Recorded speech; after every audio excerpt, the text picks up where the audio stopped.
आज शिव गणेश मंदिर विदर्भ मराठवाडा सरहद भोकर तालुका चिखली जिल्हा बुलढाणा येथे गणेश मूर्तीच्या प्राणप्रतिष्ठा महोत्सवाचा 9वा हा वर्धापन दिन महोत्सव भव्य दिव्य स्वरूपात साजरा होत आहे। या मंदिराचे संस्थापक तुमचे आमचे सर्वांचे लाडके श्री नंदू कराडे, जिल्हा प्रमुख युवा सेना बुलढाणा, आज या कार्यक्रमाला ज्यांची उपस्थिती लाभलेली आहे ते आमचे श्री जालेंद्र भाऊ बुधवर, श्री रमेश पाटील गव्हाड, किसनराव धोंडगे, विलास सुरळकर, नारायण भाऊ वाणी, अशोक मोहिते, ही सर्व मंडळी येथे उपस्थित आहे। आणि सर्वात महत्त्वाची गोष्ट, मराठवाडा आणि विदर्भातील सर्व भाविक भक्ताची मांदियाळी या पवित्र ज्ञानमंडपामध्ये उपस्थित झालेली आहे। या कार्यक्रमाची शोभा समोर बसलेले हे संपूर्ण भगवा वादळ दिंड्याच्या स्वरूपामध्ये आपण या कार्यक्रमाची शोभा वाढवलेली आहे। दरवर्षीप्रमाणे याही वर्षी पण वाढत्या उत्सवामध्ये तुम्हा सर्वांचा एवढा वाढता उत्सव किंवा उल्हास आहे आणि त्याच्यामुळे आपल्या या कार्यक्रमाला अतिशय शोभा आलेली आहे।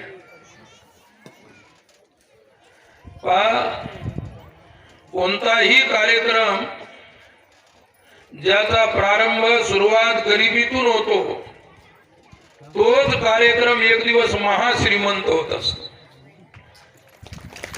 आणि श्रीमंतीतून सुरुवात होणारी कार्यक्रम कधी कधी गरिबीत येऊ शकतात। अथक कष्टाने परिश्रमाने नंदूभाऊ व त्यांचे सहकारी मंडळी, ती भोकरची मंडळी असेल, पंचक्रोशीतील परिसरातील मंडळी असेल, मराठवाड्यातील मंडळी असेल, या सर्व मंडळीचं मोलाचं सहकार्य आहे आणि या सहकार्यातून आपण हे सर्व दरवर्षी साजरं करत असतो। सज्जनांनो, समाजाला धर्म आणि संस्कृतीचे जर धडे द्यायचे असतील तर आध्यात्मिक कार्यक्रमाची नितांत गरज आहे। आणि समोर बसलेला सर्व समाज, वेगवेगळ्या जातीचे, वेगवेगळ्या धर्माचे, वेगवेगळ्या पंथाची माणसं आपण इथे एकत्रित झालेलो आहोत। लक्षात ठेवा,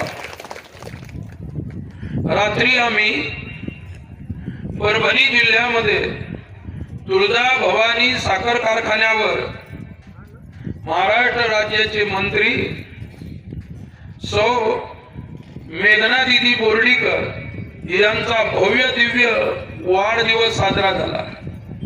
माझंच कीर्तन होतं, जवळजवळ 10,000 लोक कीर्तनामध्ये बसलेले होते, प्रत्येकाला बसायला खुर्ची होती, मान्यवरांना बसायला मोठमोठे सोफे होते, 100 बाय 30 स्टेज होतं, त्याच्यावर जवळजवळ 25 बाय 40 स्क्रीन लावलेली होती, भव्य दिव्य। एवढा भव्य दिव्य कार्यक्रम होता आणि त्या समाजाला आलेल्या मी संबोधित केलं। आमचं संबोधन राजकीय नसतं, आमचं संबोधन हे सामाजिक असतं। आम्ही आमच्या संबंधातून, या प्रबोधनातून समाज प्रबोधन करत असतो। समाजामध्ये विश्व बंधुत्व कसं निर्माण होईल, ज्याला म्हणतात युनिव्हर्सल ब्रदरहूड, विश्व बंधुत्वाची भावना समाजामध्ये निर्माण करायची आहे. धर्म संस्कृतीचं पालन करायचं आहे. या देशामध्ये विविध धर्माचे विविध जाती पंथाचे लोक आहेत. सर्वांना एकत्रित आणून गुण्या गोविंदानं कसं नांदवता येईल यासाठी मी रात्रंदिवस समाज प्रबोधन करत असतो. आणि समाजाला एकत्रित आणण्यासाठी एकच मार्ग आहे, तो म्हणजे अध्यात्माचा मार्ग आहे. अध्यात्माच्या मार्गातूनच आपण समाजाला जोडू शकतो, समाजातले कल्मश मिटवू शकतो. तुम्ही इथं आलात, आपल्या अंतःकरणामध्ये भाव आणि भक्ती घेऊन आलात. नंदू भाऊने ज्यावेळी ते सुरुवात केली या माळरानावर, तर इथं काहीच नव्हतं. उजाड हे असणारं माळरान, त्याच्यावरती आता वृक्ष लावले. जमीन अतिशय हलकी असल्यामुळे तरी सुद्धा त्याला पाणी देऊन त्याला जोपासना करून ती झाडं जगवली. आणि त्याच्यामुळे इथं अतिशय शोभा वाढली. मी गणपतीच्या मंदिरात आल्या आल्या दर्शन घ्यायला गेलो. आमचे जालंधर भाऊ बुधवत ते म्हणाले, आता हे मंदिर बाबाजी फार छोटं पडून राहिलं. नंदू भाऊ सुद्धा माझ्या जवळच उभे होते. काय म्हटलं, मंदिर छोटं पडून राहिलं, मूर्ती छोटी पडून राहिली, मग हे मंदिर मोठं करण्यासाठी आम्हाला सर्वांनाच हातभार लावावा लागतील. आणि या बॉर्डरवर एक भव्य दिव्य मंदिर व्हावं अशी कोणाकोणाची इच्छा आहे वरती हात करा. फक्त भव्य दिव्य मंदिर व्हावं वाटत असेल. काय माणसाची इच्छा नाही म्हणजे तिकडच्या पलीकडच्या तुम्ही कशाला घाबरले? या माता भगिनीनं जोमाने प्रेमाने आणि उत्साहाने वरती हात केला. आणि आजच्या कार्यक्रमाची शोभा माणसं नाही, तुम्ही आहात. आणि दरवर्षी तुम्ही या कार्यक्रमाची शोभा वाढवता. नंदू भाऊने किती परिश्रम या कार्यासाठी केलेले आहे हे जेवढं मी जाणतो तेवढं कोणी जाणत नसेल. एखादा लहान माणूस जर काही मोठं करायला गेला तर लोक त्याला मागे ओढतात, लोक त्याची निंदा करतात, लोक म्हणतात याचा काहीतरी स्वार्थ असेल. ज्या माणसाचा कवडी मात्रही स्वार्थ नाही, फक्त एकच आहे की समाजातला भक्तिभाव कसा वाढेल. विदर्भ आणि मराठवाड्याची मनं कशी जुळतील, एक होतील, ही एक चांगली जागा त्यांना निवडली. मला ही जागा अतिशय आवडली. आणि मीच म्हटलं की आता उजाड माळावर नंदू भाऊ आपल्याला झाडं लावावं लागतील. झाडं त्यांनी लावली. ती झाडं लहानची मोठी झाली. लक्षात ठेवा, जशी जशी झाडं वाढत जातील तसा तसा आपला उत्सव मोठा मोठा होत जाईल, वाढत जाईल.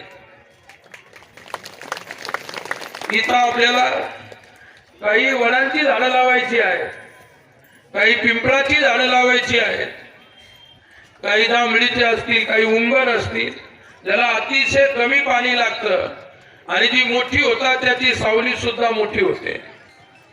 सुरुवातीला आपण जी झाडं लावली ती चांगलीच गोष्ट आहे.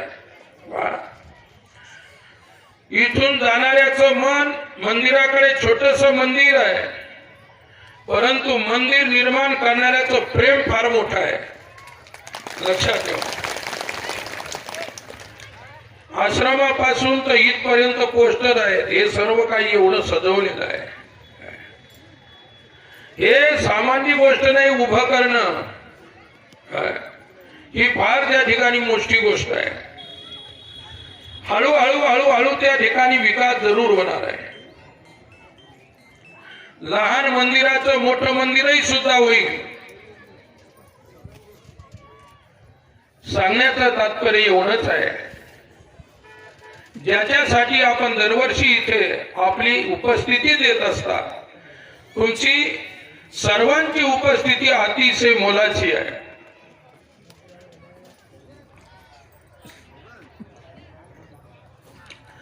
अनेक गावच्या दिंड्या आलेल्या आहेत.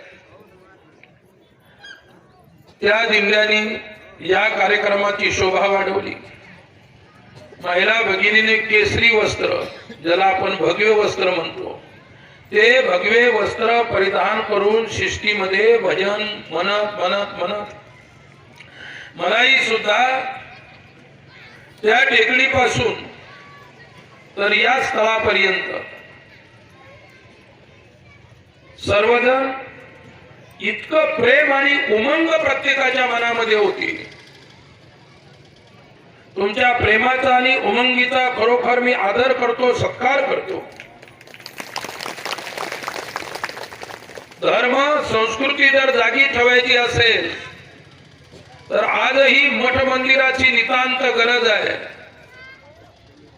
समाजामध्ये मोठी मोठी माणसं आहेत, आपल्या धर्मामध्ये मोठी मोठी माणसं आहेत आणि ती माणसं सहकार्य सुद्धा करत असतात. धर्म वाढवणं हा तुमचा आमचा प्रत्येकाचा धर्म आहे, म्हणजे कर्तव्य आहे. हिंदू धर्म एक अशी वस्तू आहे, असा धर्म आहे की तो प्रत्येकाच्या प्रती सहिष्णू राहिलेला आहे. हिंदू धर्माने प्रत्येक धर्माचा आदर केला, प्रत्येक जातीचा आदर केला, प्रत्येक पंथाचा आदर केला. हिंदू धर्म हा सनातन धर्म असल्यामुळे हा अविनाशी धर्म आहे, कधी न मरणारा धर्म आहे. या धर्माची तत्व, या धर्मानं जगाला दिलेलं प्रेम आणि जगाला दिलेलं तत्वज्ञान ही फार मोठी गोष्ट आहे, लक्षात ठेवा. सदैव देत राहील हा धर्म प्रत्येकाला. म्हणून त्या धर्माचे तुम्ही आम्ही सर्वजण सेवक आहोत. मी सुरुवातीला सांगितलं, सर्वात मोठी उपस्थिती आमच्या माता भगिनीची आहे आणि माता भगिनीची उपस्थिती याच कार्यक्रमाला नाही, प्रत्येक कार्यक्रमाला. मी सांगत होतो तुम्हाला, रात्री मी मेघना दीदीच्या वाढदिवसाच्या कीर्तनासाठी गेलो होतो, तर महिला आणि पुरुषाच्या 10,000 खुर्च्या लावलेल्या होत्या. शेवटी त्या महिला, त्याच्यामध्ये 60% महिला होत्या, 40% माणसं होते. शेवटी पुढची बाजूनी पडदे ओपन केले, 10,000 खुर्च्या कमी पडल्या, पडदे ओपन केले. परंतु मला सांगायची, तरी महिलांची संख्या जास्त होती.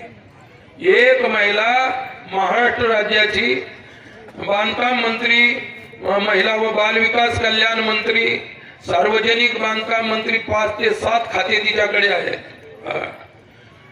आमचं कीर्तन झाल्यानंतर त्या दिदीनं अशा प्रकारचं खूप सुंदर भाषण केलं आणि ते भाषण महिला, धर्म आणि आपल्या मठ मंदिरावरती 4 मिनिट 5 मिनिट बोलली, पण छान. मला म्हणायचे की प्रत्येक ठिकाणी महिलांची उपस्थिती जास्त आहे. कशासाठी महिलांची उपस्थिती जास्त आहे याच्या पाठीमागे फार मोठं कारण आहे.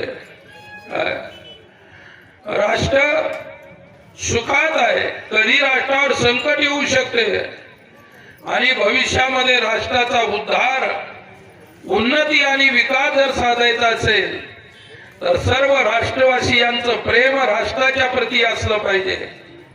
जगामध्ये अनेक देश आहेत, फक्त आपल्या देशाला भारत माता की जय म्हणतो आपण. अमेरिकेला अमेरिका माता की जय म्हणत नाही, ब्रिटनला ब्रिटन माता की जय म्हणत नाही, फ्रान्सला फ्रान्स माता की जय म्हणत नाही. लक्षात ठेवा, म्हणजे आपली संस्कृती, आपला धर्म आणि आपला राष्ट्र जगातल्या सर्व राष्ट्राची जननी आहे, सर्व राष्ट्राची आई आहे भारत. कारण भारताच्या वेदाने, ऋषीमुनींच्या वेदाने संपूर्ण धर्माला ज्ञान पुरवलेलं आहे. वेदाचं ज्ञान घेऊन आपापले धर्म वेगवेगळे सजवले असतील लोकांनी, ती गोष्ट वेगळी आहे, पण मूळ स्रोत वेद आहे. वेद अतिशय प्राचीन आहे. वेदाचा सांभाळ ऋषीमुनींनी केला आणि त्याच वेदाचा अर्थ, त्याच वेदाची परंपरा, त्याच वेदाचं ज्ञान ज्ञानेश्वरीच्या रूपात असेल, संत तुकाराम महाराजांच्या गाथ्याच्या रूपात असेल, हे सर्व ज्ञान वेदाचं ज्ञान आहे आणि साधू संतांनी ते जतन करून ठेवलेलं आहे.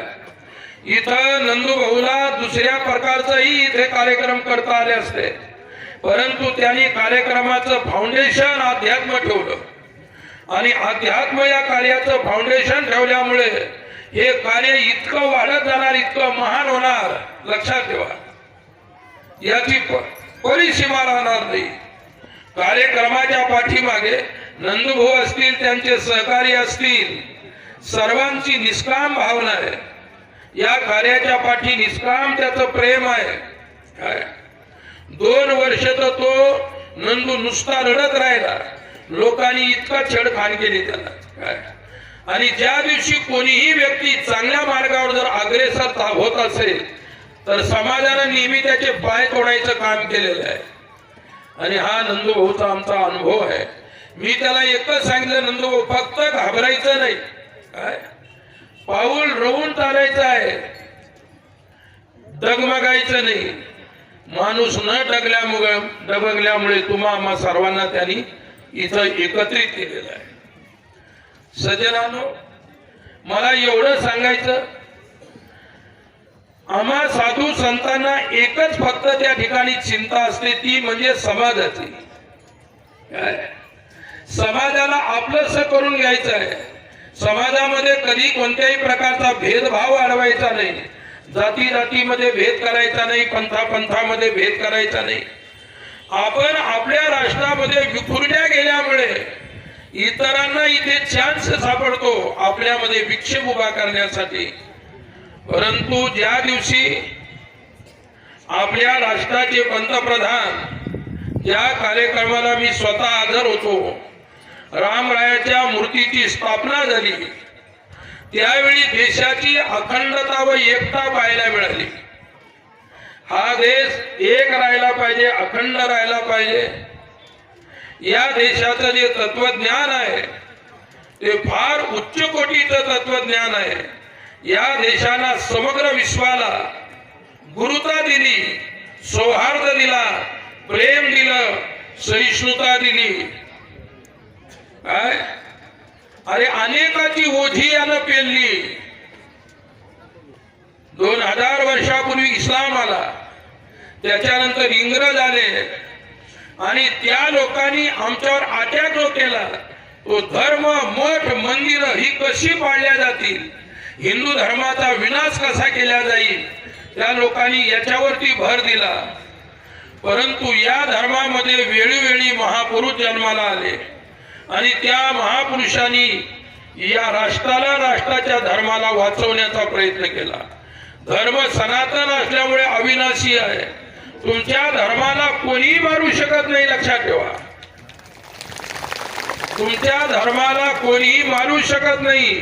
आणि हा धर्म इतका उत्तम आणि सहिष्णू आहे, तो कोणालाही मारत नाही. प्रत्येकाला तारण्याचं तत्वज्ञान या धर्माने जगाला दिलेलं आहे. मला आठवते एक गोष्ट, मी काशीच्या प्रिन्स कॉलेजमध्ये शिकायला होतो. ते प्रिन्स कॉलेज इंग्रजाच्या काळातलं पुढे डॉक्टर संपूर्णानंद संस्कृत महाविद्यालय किंवा युनिव्हर्सिटी म्हणून प्रसिद्ध झालं. त्याच्यामध्ये मी शिकलो. प्रिन्स कॉलेजमध्ये तुमचं तत्वज्ञान, तुमची गीता, तुमची उपनिषद किती महान आहेत. म्हटलेलं आहे की in the whole world there is no study. उपनिषदात गीता आणि उपनिषदासारखा अभ्यास आणि तत्वज्ञान जगाच्या कोणत्याही पुस्तकामध्ये नाही. आणि जगाचा सर्वात मोठा वैदिक विद्वान आणि महान नाटककार ज्यावेळी शेक्सपियर जो होता तो काशीला आला. शेक्सपियर काशीला आल्यानंतर त्यावेळी ते प्रिन्स कॉलेज होतं. प्रिन्स कॉलेजमध्ये आल्यानंतर तेथे संस्कृतची शिक्षा दिली जायची. नंतर त्याचं नाव बदललं. आता पुष्कळ नावं बदललेली आहेत. तुमच्यावर हल्ला केला, तुमचे नावं, तुमच्या शहराची नावं बदलून काहीतरी विकृत नावं ठेवली. या सरकारनं त्याची खात्री घेतली आणि आता पुष्कळ नावं चांगली झाली. जी मूळ नाव होती ती नावं दिली. अहमदनगर होतं तर अहिल्यानगर झालं. काय खडकी होतं त्याचं औरंगाबाद झालं. औरंगाबादचं आता संभाजीनगर झालं. आमच्या शेजारी उमरी होती तिचं नाव उदयनगर झालं. असे कितीतरी नावं. तुमच्या नावावर सुद्धा हल्ला केला आणि ती नावं आता हे सरकारनं सोडवली आणि आपली मूळ संस्कृतीची नावं आपल्या शहरांना आपल्या गावांना देत आहे. प्रिन्स कॉलेज मध्ये शेक्सपियर आल्यानंतर आपल्या भारतीय पंडितांनी त्याचा फार मोठा आदरातिथ्य सत्कार केला. एक पाश्चात्य पंडित आहे आणि नंतर आदरातिथ्य केलं, सर्व काही झालं, लक्षात घ्या. पण आता सत्कार झाल्यानंतर कोणती सप्रेम वस्तू भेट द्यायची, कोणती वस्तू या देशामध्ये सर्वोत्तम आहे, सर्वोत्तम विद्वान, जगाचा प्रसिद्ध विद्वान आल्यानंतर त्याला भारतातली सर्वात मोठी वस्तू द्यायची आणि ती प्रसिद्ध वस्तू द्यायची. काय सप्रेम भेट करायचं तर सर्व पंडितांनी अगोदर मीटिंग घेतली. एक वृद्ध पंडित होते. अरे म्हणले, वेड्यांनो, देण्यासाठी इतकी मीटिंग घ्यायचं काम नाही. या देशामध्ये सर्वात मोठी वस्तू असेल ती म्हणजे गीता आहे. काय आहे? सर्वात मोठी वस्तू जर कोणती असेल तर गीता आहे. आणि म्हणून शेक्सपियरला सप्रेम भेट म्हणून गीता दिली तरी चालते. मग त्यावेळी पंडितांनी मिळून त्यांना गीता देण्यात आली. गीतेचे 4 पानं त्या विद्वानानं उकलली आणि नंतर ती गीता आपल्या डोक्यावर घेऊन प्रिन्स कॉलेज मध्ये तो शेक्सपियर नाचू लागला. तो म्हणाला की या ग्रंथामध्ये किती त्या ठिकाणी उत्तम प्रकारचं तत्वज्ञान आहे. त्याने 2च पानं उलटले, त्याच्यात काय वाचलं त्याला माहित, त्याला त्याच्यातून काय कळालं त्याला माहित. ऐकले तुम्ही, आम्ही रात्रंदिवस गीता वाचतो, पण तुम्हाला मला गीता कळाली काय? काही बांधून ठेवलेली आहे. जुन्या काळात म्हणायचे, पहा गीता वाचायची नसते, गीता वाचली म्हणजे देवाचं पोट फोडल्याचं पाप लागतं. म्हणजे तुम्हाला त्या गीतेकडे येऊ द्यायचं नाही, हे एक षडयंत्र होतं. लक्षात ठेवा. आज ती गीता समाज जनमानसापर्यंत आणण्याचं कार्य संत करत आहे त्यांच्या उपदेशातून. आणि मग प्रिन्स कॉलेज मध्ये शेक्सपियर नाचला आणि आपल्या इथल्या विद्वान व्यक्तीने विचारलं, शेक्सपियर साहब, इस गीता को पढ़ के आपको गीता कैसी लगी? पाश्चात्य पंडिताचं उत्तर ऐका आता. कैसी लगी आपको गीता? तर तो म्हणाला, मला काही याच्याविषयी बोलता येणार नाही, पण मी एवढं म्हणू शकतो की Gita is my mother. Gita मला आईसारखी वाटली. कशी वाटली? आईसारखी. या देशाने सर्व नेहमी मातृत्व जोपासलेलं आहे, म्हणून या देशाचं नाव भारत माता आहे. काय मातृत्व याने जोपासलं. इथल्यासारखं मातृत्व जगामध्ये कुठेच नाही. लक्षात ठेवा. एवढं पवित्र मातृत्व आहे. आणि म्हणून इथं सुद्धा गर्दी कोणाची आहे? आई लोकांची आहे. ज्या आई आहेत त्यांची गर्दी आहे. आणि अशी जर तुमची गर्दी राहिली तर नंदू भाऊला सांगतो, पुढे नंदू, आपलं मंदिर एवढं मोठं होईल की त्याचा कळस आकाशाला टेकल्यासारखा दिसेल. तुमचं या सर्वांचं प्रेम पाहिजे. आणि आपण आता पुढे करणारच हो मंदिर. प्रत्येकाला आपल्याला त्या मंदिराकरता सहकार्य द्यावं लागेल. एकच गोष्ट लक्षात ठेवा, कमीत कमी 5 विटा तरी आपल्या मंदिराला लागले पाहिजे. कमीत कमी 1 बोरी तरी सिमेंटची आपली मंदिराला लागली पाहिजे. कमीत कमी 50 किलो का होईना लोखंड जे लागेल ते आपल्या मंदिराला लागलं पाहिजे. असं थेंबे थेंबे तळे साचे, जलबिंदू निपातेन कर्मशः पुर्यते घटः, अशी संस्कृत मध्ये म्हण आहे की आपण थेंबे थेंबे तळे साचे, थोड्या थोड्या मदतीतून किती विशाल आपण कार्य करू शकतो याची शक्ती मला माहीत आहे. म्हणून आपल्या तालुक्यातील, आपल्या जिल्ह्यातील सुद्धा मान्यवर मंडळी आलेली आहे. आमचे रमेश भाऊ पाटील आहेत, ते तिकडे मराठवाड्याचं नेतृत्व करतात. तुमच्या तिकडची काही मंडळी, आमच्या इकडची काही मंडळी मिळून या दोन्ही मराठवाडा आणि विदर्भाच्या सरहद्दीवर होणारं हे मंदिर आहे. या दोन्हीचा मिलाप करणारी ही स्थळ किंवा हे मंदिर राहणार आहे. काय अगोदर इतकी कठीण परिस्थिती होती, अक्षरशः नंदूभाऊ रडायचे का सवील बाबा, म्हटलं होणारच आहे, तू चिंता करू नको. काय आणि आता भविष्य एवढं निश्चिंत होणार आहे, लक्षात ठेवा. म्हणून आपल्याला आपली संस्कृती वाढवायची, आपला धर्म वाढवायचा, आपले मंदिर वाढवायचे. अरे 4 घरात 4 घर जर एका गावात असतील मुसलमान समाजाचे ते जवळजवळ 1-1 करोडच्या वरती मस्जिद उभी करतात. कुठून पैसे आणतात त्यांचं त्यांना माहिती.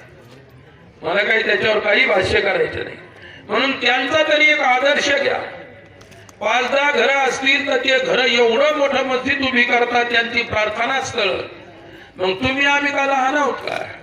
तुम्ही आम्ही का कमजोर आहोत का?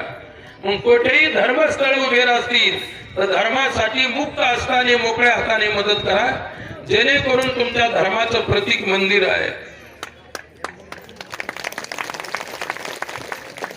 धर्माचं प्रतीक आहे मंदिर. भविष्यामध्ये आपत्ती आल्यानंतर हीच मंदिरं तुम्हाला लपायला कामा येतील. पण अशी आपत्ती येऊ देणं हे आपलं नपुसकपण सिद्ध करणं आहे. आपल्याला आता मेभळ राहायचं नाही, पक्क राहायचं. आणि आपल्या धर्मावरती कोणती आत येऊ द्यायची नसेल तर प्रत्येकाने जागृत राहायला पाहिजे. जो आला इथं येऊन त्यानं राज्य केलं, हा देश लुटून नेला लोकांनी आणि धर्मावरती आघात करत राहिले. आमच्या धर्माने एका धर्माला अजूनही शिवी दिली नाही, लक्षात ठेवा. एकाही धर्माला हिंदूनं शिवी दिली नाही.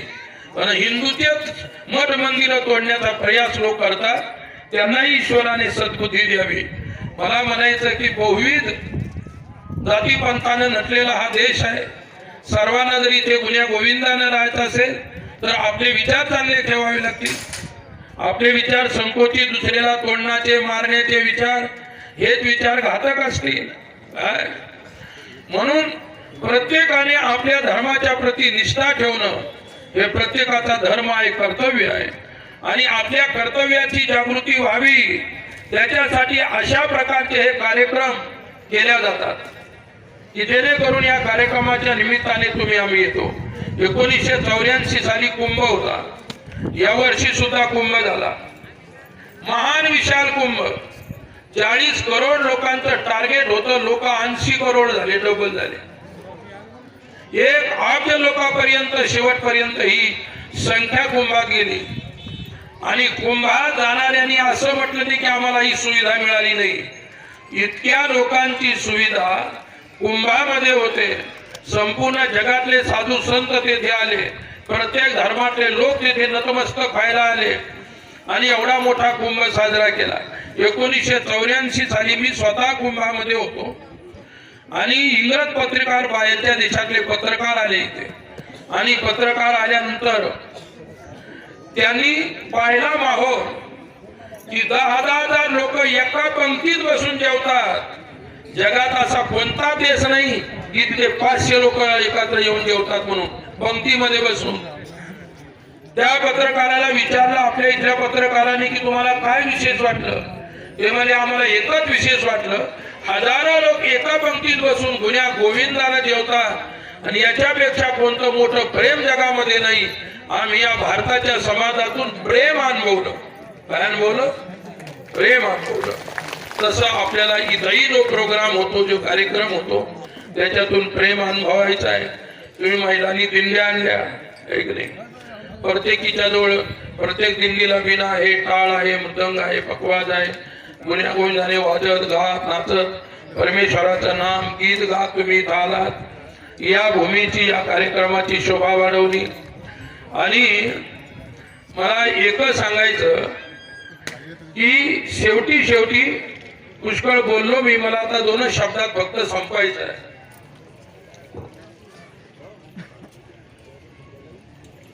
की ज्या प्रेमाने तुम्ही आम्ही इथे एकत्रित होतो, कधी कधी नंदू भाऊचं मन थोडं दुःखी होतं. याच्यासाठी दुःखी होतं की जवळजवळ 30 ते 35% लोक उन्हात बसलेली आहेत. काय उन्हात बसलेली आहेत की उन्हात बसलेल्या लोकांना सावली मिळावी यासाठी भविष्यामध्ये गव्हर्नमेंटची स्कीम असेल, काही निधी असेल, काही असेल, तर आपण प्रयत्न करून एखादा विशाल डोम जेथे करून ऊन वारा पावसापासून आपल्याला संरक्षण मिळेल याच्यासाठी इथे एखाद्या मोठ्या अशा प्रकारची डोमची गरज आहे, सावलीची गरज आहे. मी सांगितलं जे मनात धराल ते इथं होणारच आहे, त्याच्यामध्ये शंका नाही. आज व्हायचं तर उद्या होईल, उद्या व्हायचं तर परवा दिवशी होईल. 1 दिवस मात्र होणार आहे, लक्षात ठेवा. इकडून विदर्भाचा समाज, इकडून मराठवाड्याचा समाज आहे. मराठवाडा आणि विदर्भ म्हणजे सख्खे भाऊ. मी रात्री तिथं मेघना दिदीच्या वाढदिवसाला सांगितलं, तिथं विदर्भातले जवळजवळ 500 लोक आपले होते बसलेले. म्हटलं तुम्ही आम्ही शिवभाऊ नाही, सख्खे भाऊ आहोत. आणि गुन्ह्या गोविंदानं मराठवाडा विदर्भाचं हे पवित्र स्थळ, दोन्ही ठिकाणची माणसं इथं एकत्र करण्यासाठी आपण येत असतो आणि ते सर्व होतं. या ठिकाणी आपल्या चिखलीची सुद्धा सर्व मान्यवर मंडळी आलेली आहे. आमचे चिखली अर्बन बँकेचे अध्यक्ष श्री सतीश भाऊ गुप्ताजी आलेले आहेत.